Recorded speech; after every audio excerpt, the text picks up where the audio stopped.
We are back at Pomona, the Chief Auto Parts Winternationals for the Funny Car Finals. There is John Force, who has proven many times he will burn it to the ground if that's what it takes to win. He's racing a young man that can't afford to do that, Dill Worsham. He races on the family wallet. Before they crawled in, I had a chance to talk to both of these combatants. Dill Worsham doing his own clutch to meet John Force. You may need a very good one in there, my young friend. Yeah, we're gonna give it a new tune-up here and see what it does. You're gonna need more performance. Yeah, I'd say 600-700s would be a good race. Can you get it? Oh, I'm sure it's there. It's just a matter of us finding it. Yeah, we'd hate to really push it. We know it's going to cool down, Steve. The track's going to get better. The air's going to get better. There's more there. But I'd hate to go out and push it and smoke the tires and have him repeat with a 20. So, you know the old deal. We changed and tried to get consistent and about killed myself last year. So, I mean, we tried to get, we tried to push her to the limit. This year, we're going to try to play the consistency game. That's what gave us a championship before. Okay, down on the starting line as we watch Austin Coyle and the crew fire up that big 500-inch dragster engine in John Force's funny car.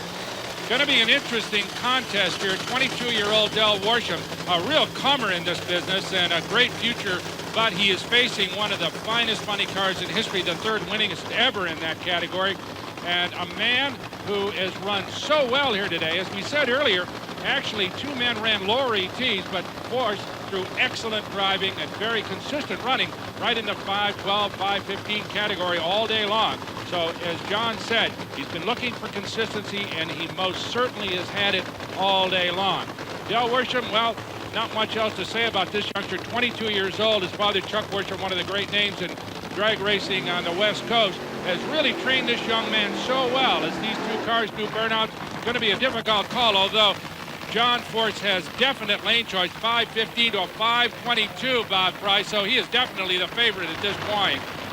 Unless you talk to the Worsham gang, their exact expression to me was, he is dead meat. Remember, I don't write them, I just read them. Both crew chiefs like the way the track looks. It's in great condition. You couldn't ask for a better race condition than we have right here on the starting line. Force has been the picture of consistency on the starting line, winning a couple of those races with his reflexes. Worsham's been kind of mired in that 520 range, but I just talked to his dad right before they fired the engines up. He says everything is looking good. They figure the car can run a high teen, and they think that if Force can run quicker than that, well, then he's just going to have to do that because that's what it's going to take to beat this race car. Two teams that are running as well as anybody in the field here so far this weekend. Force looking to regain that championship, and a great way to start will be to win right here today. Brock? Okay, Bob, just a moment ago you saw the in-car camera on board John Force's funny cars, so you'll get a look at him as he tears down this Pomona quarter mile. Steve Evans, going to be a good race. You bet. The body is up on Force's car. That is normal. Crew chief Austin Coyle, his assistant Bernie Federley. They make some fuel system adjustments. The body is latched down. These are not for the claustrophobic. Heavy on John Force's mind right now. He made the finals 1 year ago and was taken out by then unknown Jim Epler. He does not want that to happen again. Reaction time edge has to go to John Force based at the numbers we've seen all day long, but we said that about Scott Jeffreyon, and Jeffreyon made a horrible mistake at the starting line. You're ready with John Force. It's a great race. Force is sideways. He recovers, and John Force wins the Cheap Auto Parts Funny Car title here in Pomona, California. The Winternationals, a great, great victory for John Force. Let's go to Bob Pry down on the starting line. I'm sure there's a happy crew. Boy, I want to tell you, this driver just did a magnificent job all day long. Congratulations. Boy, that's what I was thinking. John sure saved our bacon today. Car's running real strong, but we're not quite used to our new clutch setup, and we got to let him win for us for today. A magnificent way to start the season as the former Winston champ wins it here today. Let's go take a look at that again on replay. Brock? Bob Fry, once again, Force runs a lower ET than its opponent. Incredible, but an enormous start. A 474 reaction time to a 520 for young Dill Worsham turns the tide for John Force, and a great top-end burst, 288 miles an hour, 286.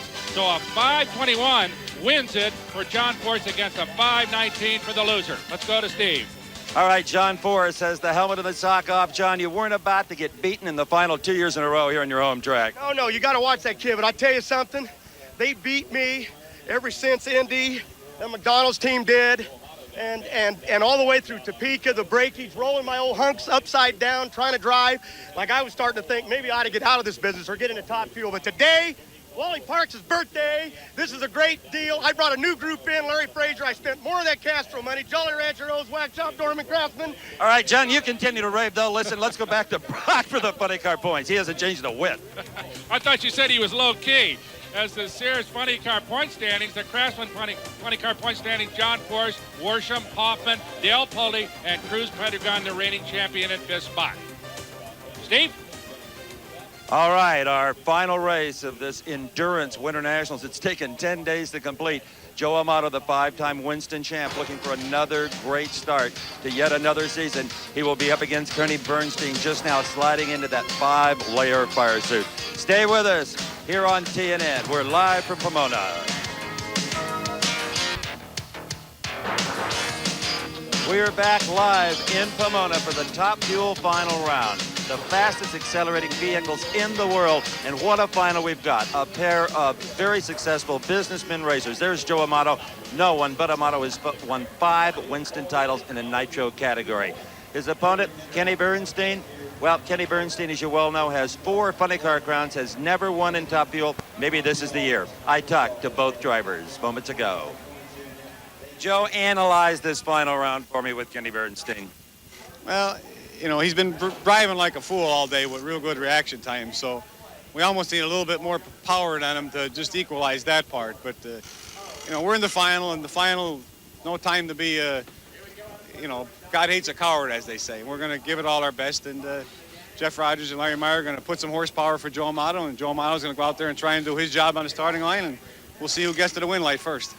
He wants more from his car, more power. What about you? Same deal. We need to run a little quicker. I think he'll run quicker, and we're going to have to. It's going to cool off a little bit, to make a little more horsepower. Track's going to be a little better. He's going to run an 85 or an 86. We're going to have to move up a little bit. We haven't run that quick yet.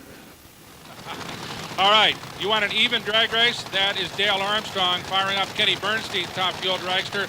He has lane choice at a 488.2 versus a 488.5 for this man, Joe Amato, in the Valvoline Top Fuel dragster. So for all intents and purposes, these are dead even race cars. And of course, the drivers, who can say more about these two great champions in their own right? Of course, Kenny Bernstein, 300 miles an hour last year, 301. And Joe Amato, and he came here fighting for the championship in a 3-way battle with Corey McLenithan. They came out of it with, of course, Amato winning it. So it could be revenge time, Bob Fry, for Kenny Bernstein as far as the championship point battle is concerned here. Not only for the points battle, Brock, but as far as last year was concerned, Joe Amato owned Kenny Bernstein. Bernstein only beat Amato 1 time last year. Interestingly, as everybody talks about lane choice, it won't make any difference right here. There's nothing to choose between the 2 lanes. And I talked to both crew chiefs. I said, Armstrong, what's it going to take to win? He said an 84. I talked to Jeff Rogers in the Valvoline car for Joe Amato. I said, what's it going to take to win? He said an 83. Brock? Well, we know it's going to be in the 80s somewhere, according to those guys, as we get ready to go. The sun beginning to set here at Pomona. Steve Evans, a great race on tap. Absolutely. I wouldn't wager a sou either way. You're running with Kenny Bernstein. We don't see Amato. Bernstein, engine goes away. Bernstein sideways in the middle of the racetrack. Kenny Bernstein in big, big trouble. Bernstein is over the rail, on fire. We are going to rush to the scene. Brock Yates, pick it up. All right, a tremendous crash. As you saw, the engine broke loose from Kenny Bernstein's automobile. The NHRA Safety Safari on the scene almost instantaneously, trying to get to Kenny. He's still in the race car, as the paramedics on this crew are the best in the business. Having a look at Kenny. Hopefully he is all right. Let's have another look at this as Joe Amato goes on to a victory, which of course now becomes an anticlimax to this drag race. But Amato off with a little bit better reaction time, but Bernstein in it all the way as they are head-to-head, beginning to fall back. And there you see the engine fire that caused Kenny Bernstein's crash. An explosion there at about 3/4 track as they enter the lights at over 280 miles an hour. Bernstein sideways, now fighting for control. Of course, these cars are almost impossible to control with such long wheelbases. Tires gone, hits the guardrail very hard.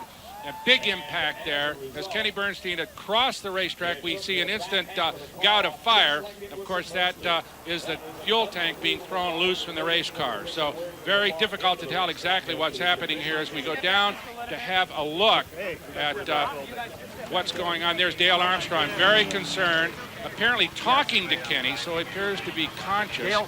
But at this point, difficult to tell his condition. Yeah, he said he's okay. I'm down there with Dale Armstrong. Dale just had a chance to lean into the cockpit. Is he conscious? I just asked him if he's hurting anywhere, and he says, no, I'm okay. And this car performed just as a top fuel dragster should. They are designed to break apart as you see this car. The engine to leave the chassis, to get away from the driver with all of its weight. Kenny Bernstein over the rail. We have not seen a car over the rail in recent memory. I can't remember the last time. But the good news from his own crew chief, Dale Armstrong, is that he's talking to him. He says he doesn't hurt anywhere. And here yet is another look at a vicious crash.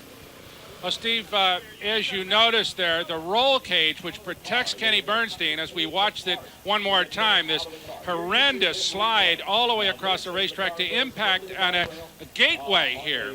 Perhaps an unfortunate hit. He might have caromed off had he not gotten into that gate, but he is out of the car and all right, and the integrity of that race car saved his life. Kenny Bernstein is indeed out of the car. They were going to cut the roll cage off. Kenny said, I'm okay, let me out of this thing. Kenny Bernstein is a very fit man. He works out at the gym, he runs. Kenny, you are indeed okay? I'm okay, Steve. Tell everybody I'm fine. I'm a bell rung a little bit. Kind of feel like a NASCAR Cup car driver here at Atlanta, but not too bad. And I'll bet you that Kenny will be in Daytona tomorrow for the Daytona 500 to see his driver start 20th on the grid in his NASCAR car. Nothing will stop him from doing that. We wish we could talk to Joe Amato. We can't. We're all out of time. Thank you all for joining us here live on TNN. He's okay. This special presentation of American Sports Cavalcade has been brought to you by Valvoline. People who know use Valvoline.